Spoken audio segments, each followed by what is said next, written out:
ورحمة الله تعالى وبركاته. يسعدني في هذا اللقاء المميز هنا من غانا من عاصمتها أكرا أن ألتقي بهذا الرجل العظيم الذي أنجز الكثير في حياته وما زال معطاء للجميع. إنه السيد والي أوكيديران، هو الأمين العام لرابطة الكتاب الأفارقة باوا، وهي منظمة تهدف إلى تعزيز الأدب والثقافة الإفريقية، كما أنه كاتب وطبيب من نيجيريا. هذا الإنسان العظيم الذي ما زال يجمع بين الطبي وبين الأدبي كما هو. أود أن أستضيفه اليوم بشكل حصري وجميل وأنيق. عسى أن يليق به أستاذي الكريم والي. أبدأ بسؤاله ونخوض معا هذا الحوار الجميل. First thing, Doctor, Wale, I want to welcome you to my channel, and I'm really honored and I'll be grateful to come here and meet some amazing man like you. You are a doctor and you are a writer. You are both, and both of them not easy to handle it. Yes. How you did this? Give us a secret. Yeah, thank you. Writers and doctors at the same time. Yes, I think the story goes back to my childhood. Yes. Because as a child, I was more interested in the art subjects, storytelling, reading. I was an avid reader. I loved books. My parents used to buy me books a lot because my mother was a teacher. Wow. And so he took time to put me through writing. And when I wanted to enter the university, I told my father that I wanted to be a writer, journalist. And he belongs to that generation of African parents who want their children to study something in the profession. Yes. Yes, either you are an architect, a lawyer, a doctor. So writing to them is like, oh, you want to end up begging people for money, going about. So anyway, he said, look, you are good in chemistry, biology, physics. So why don't you be a doctor? Something like that. And as a very obedient child. Yes, okay. Of course, all of us are like that. Yeah, so I went to medical school. But even in my medical school, I was always finding myself in the theater, to any opportunity to run to watch the theater. I even started a campus newspaper magazine. I was the editor. I was able to combine my medical school with writing, continued. And when I finished my medical school, I said, look, I still want to write, but to get that conviction, I now did a course in writing. I did a diploma course in writing by correspondence, and by the time I got halfway, the teacher said, "Oh, you are good enough to write. You don't need the course again." So that now started me to writing. And then when I finished medical school, I started practicing medicine. I continued to practice medicine during the daytime and write at night. Wow. And continued until I was able to publish several novels. I became the president of the Nigerian Writers Association. And then I went on writing. Then later they now said they were looking for somebody to come and take over the Pan-African Writers Association in Ghana. And I didn't apply. I was invited to come. And I'm here for 4 years now. Wow. Doing the work. I'm still writing. And I still practice medicine once in a while. In my estate here in Ghana, people know me as a medical doctor. So people have problems, emergency cases in their house, they will rush to my house. And when I go back to Nigeria, my hospital, which I've handed over to my partner, I still see patients once in a while.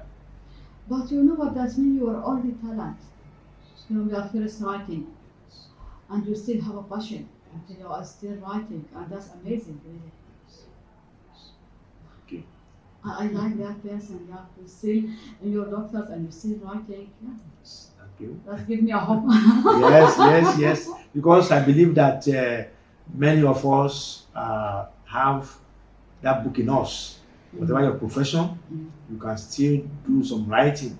The only problem is that many of us don't pursue, we don't activate that literary talent in us because of maybe pressure to have a living, or because of what the society will say, or because generally writing doesn't pay much money. Yes. And we say, oh, you're wasting your time. Why are you doing this? It's a waste of time. Why?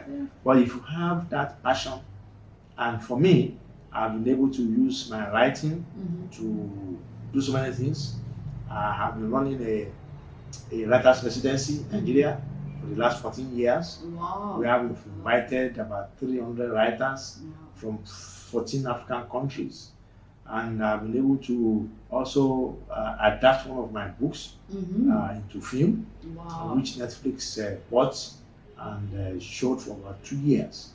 And also I won 1 or 2 prizes, which has brought some money. And now I've been made the head of the jury for the CANEX prize for African publishers. So I can say that even though people may think there's nothing in writing, if you are passionate about it, it can open doors for you. Yes. It can take you to places, and with luck, you can put some money in your pockets. Yeah, it's great news, really, for any writer. Yeah, hold the hope, yeah. Yes. Let me ask you about what type, when you're writing like a theme, what themes I can find in your books? Well, most of the themes are simple themes, because my patients inspire me. For example, one of my first books was a romance novel. Yes, because one of my patients came and he was having challenges with his marriage, and so he was able to talk to me, and that's kept me thinking, oh, why can't I express about that in novel? Do it. And also, I try to look at some societal ills. How do we correct some of the problems that is happening around us? Issues like the smuggling, because my town, my village in Nigeria is close to the border. So many of my villager friends are into smuggling, because they think it's very prosperous. They just carry things and run across the border, come back. So one of my books, The Boys at the Border, which was shortlisted for the Commonwealth Prize many years ago, was about border activities, border trading, and then of course, I'm also a former member of the parliament in Nigeria.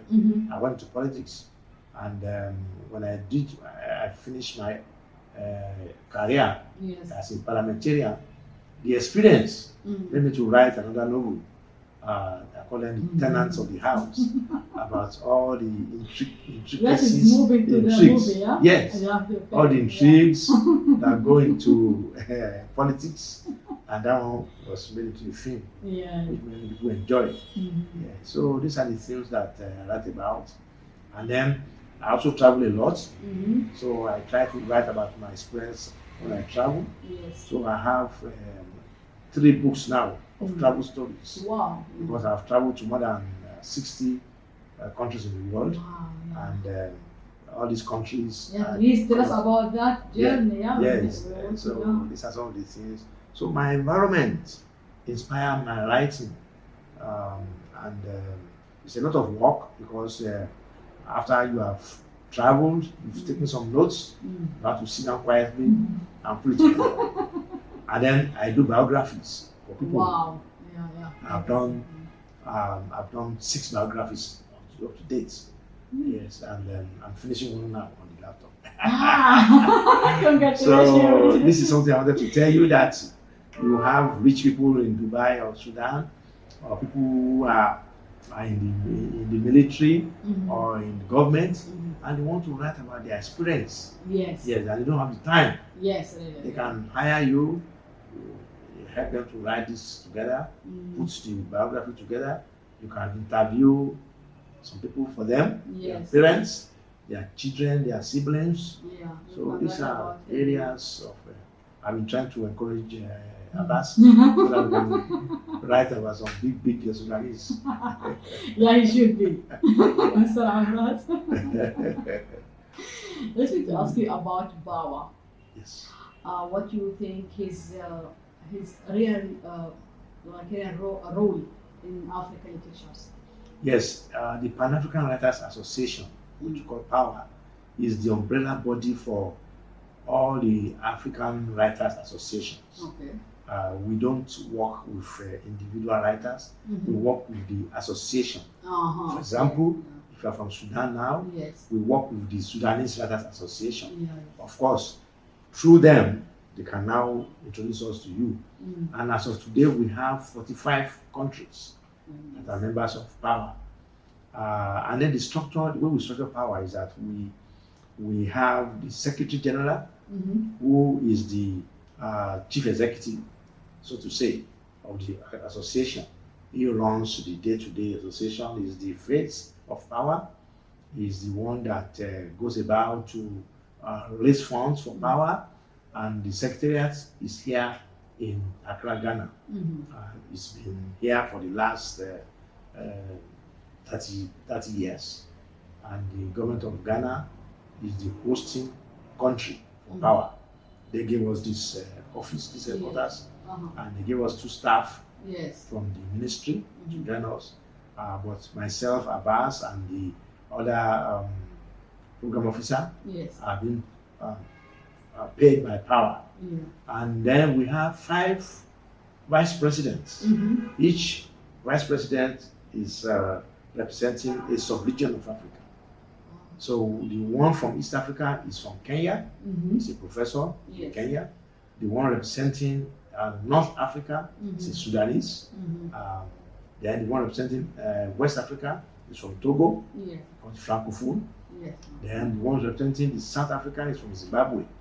And then Central Africa is a lady from Equatorial Guinea. So those are the council, the president, the 5 regional vice presidents, and the secretary general make the council of power. And our writers write in 5 different languages: English, French, Swahili, Arabic, and Portuguese. So this is so we work essentially to form a network for writers in Africa, and we believe that literature can be used to promote African unity. And that is the origin of power. That is, let's come together with our literature, let's exchange literature, let's exchange visits. There's a lot of challenge. Yes, it's a lot of challenge. Yes. In fact, that is one of the headache we are facing. The original founders of power were the original presidents of Africa who really loved literature. But now, these days, you have changed into some presidents who don't care about literature. They have no idea. It's not their interest. And originally, the plan was that every African country would be contributing money to run power. But that has not worked because many of these presidents unfortunately, including some of my own, come from Nigeria. Sometimes you have to convince them. But in those days, so many presidents like Nkrumah, Kenyatta, they were very passionate about literature. They were just putting money here, including Gaddafi of Libya when he was alive. Really pumped money into power. But these days, we have presidents who care less about writing. So now we have to find another way of funding power. And that's why we are looking for collaborations with banks, with grants organizations, and with individual countries. And we're also talking to people who are blessed financially, philanthropists, to make sure that power does not die. So that is where we are today. Let me ask you about the digital social media now. How's it affect on the writers? How you see that? In fact, I would say that was the savior for power, the digital literature and all the social media handles. Because I took over as Secretary of Power during the pandemic, the COVID pandemic. I came here. There was a lot of isolation. There was a lockup everywhere. So we are working mainly by Zoom. Most of our meetings were by Zoom. most of our workshops and seminars are by Zoom and by WhatsApp, by social media handles, Twitter, and everything. And that really helped us a lot. Yes, because it was cost saving. I don't have to buy ticket to fly to Rwanda or fly to Egypt. You just set up a Zoom and all of us talk to each other. So we save a lot of money from that. Even in Sudan, during that time, we start we do conference every month and about writing novels and bring the writers, bring the people who can talk and like 2 hours. It's very nice. Yes. It's helped us a lot. So that helped us, and that's now, we have continued to do it now. And even though the pandemic is over, we find that it's even cheaper for us to do it. But human beings, we like physical meetings. We still like that. Which is good if the money is there. For example, we've been able to travel to Djibouti. Djibouti is the Horn of Africa. The government of Djibouti hosted us to a conference where about 45 African countries were represented. We were also in Nigeria for a conference in 2022, and we also had a physical meeting. Then, just last month, we were all in Morocco to celebrate Wale Okediran's 90th birthday. Yes, but in between, we still operate by Zoom, we do online, we work by remote. Luckily for me, I have very young, brilliant supporters like Abbas and Co, who can know how to do Twitter.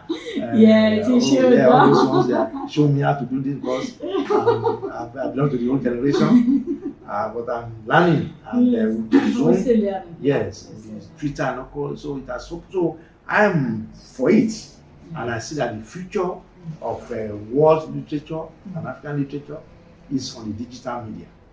That is where our process is. I like that. Yes. I know your time, so I'm fine. I appreciate your time. Let me to ask you last questions about what the advice you can give us as African writers and mainly trying to start. Writing is hard anyway. So a situation be more harder maybe. Yeah.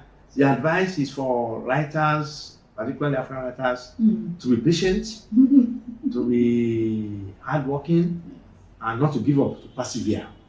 Because I know here in Ghana, each time we want to organize an event, people are not very interested because they believe that there's no money there.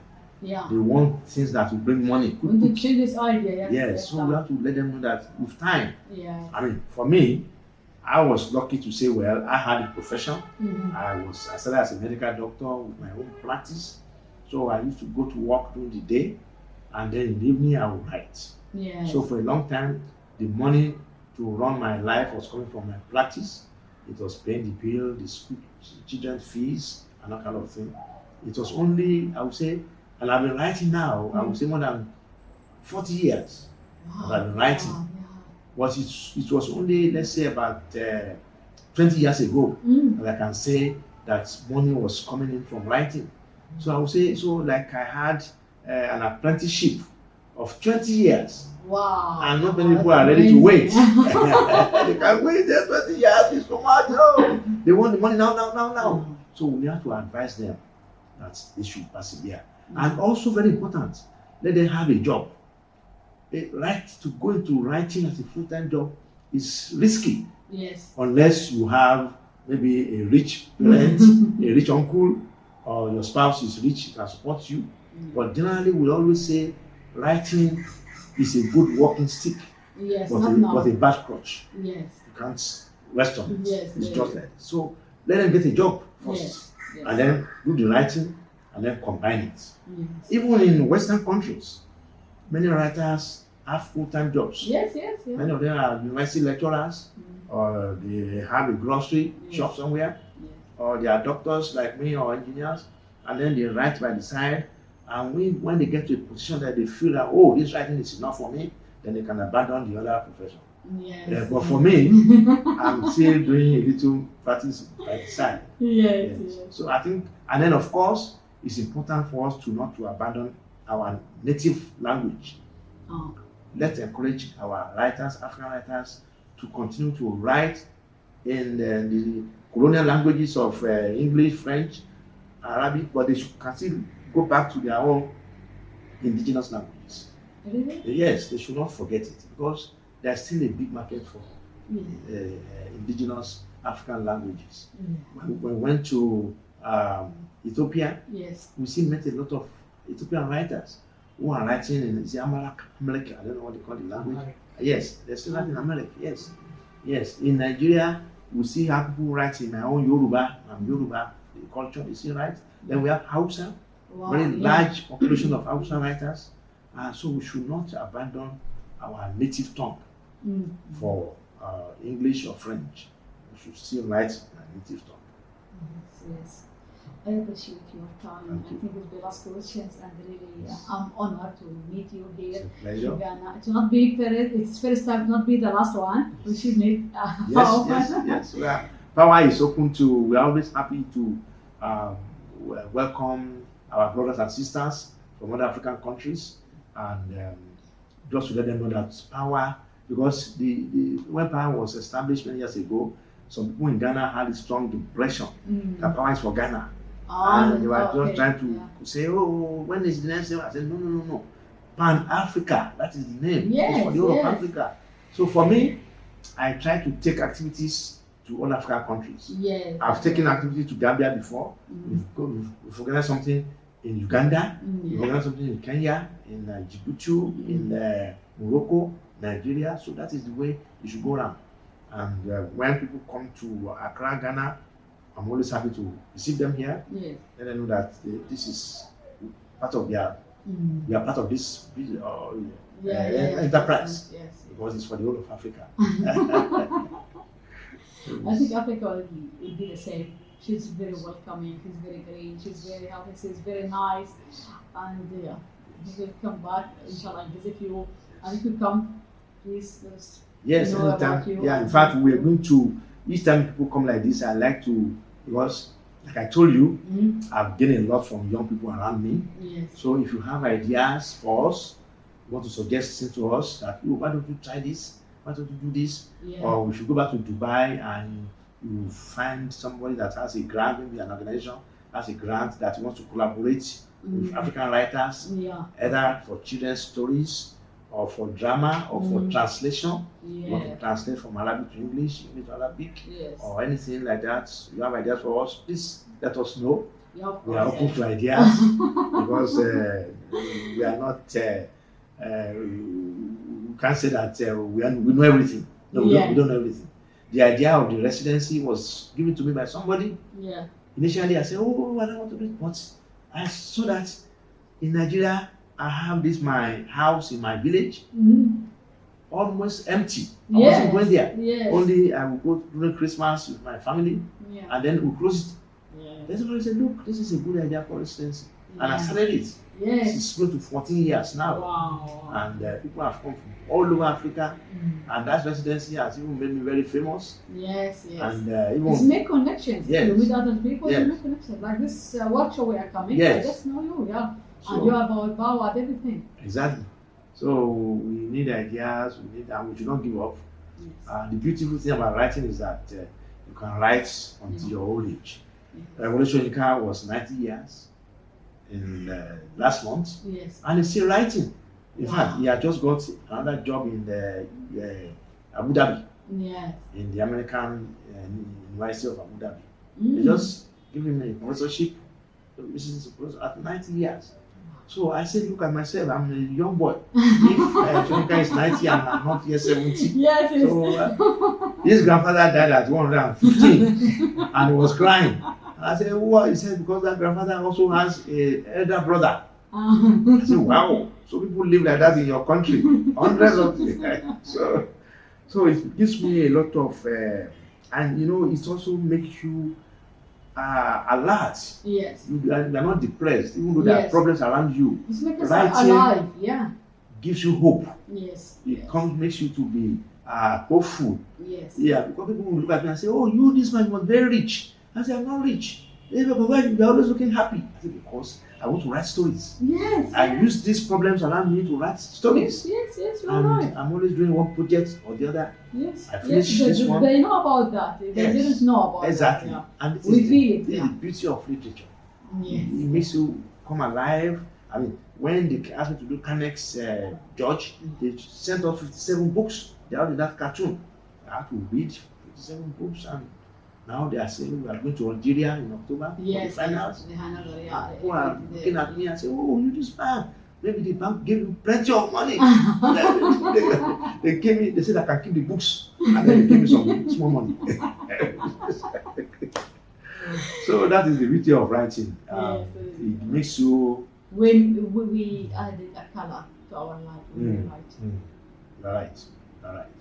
Because if you listen to bad news, too much bad news, you won't be able to. I mean, look at you from Sudan. People are, each time I go out to film and I say it's from Sudan, they say, and it's looking happy. Sudan. But I say, well, he's happy because he's working with writers. And they think that because you are from a place where there is war, you should be doing you cry all the time. No, life is not like that. But because you are writing, so we are writing this type of healing. Yes. That I feel. Exactly. Therapy. Of course, we It's are like- feeling sad, but Yes. we write. Yes. We talk about this as a writers. Exactly. Exactly. You express your Yeah. emotion out. Yes. It's therapeutic. Yes. And that is one of the advantages of writing, Yes. which I'm so happy. Thank you, Dr. Appreciate it. Thank you so much. Yes. His name is Wale. Sorry. Yes, Wale, yes. Thank you, Dr. Wale, for this talking and chatting. Really, I appreciate your time, Thank and you. I'm honored to be you. I'm very Pleasure. grateful for that meeting. Thank you so much. I hope to meet you again. Thank you. Pleasure. أسعد بلقائي مع الدكتور وتكون في رعاية الله. إلى اللقاء. شكرا لكم.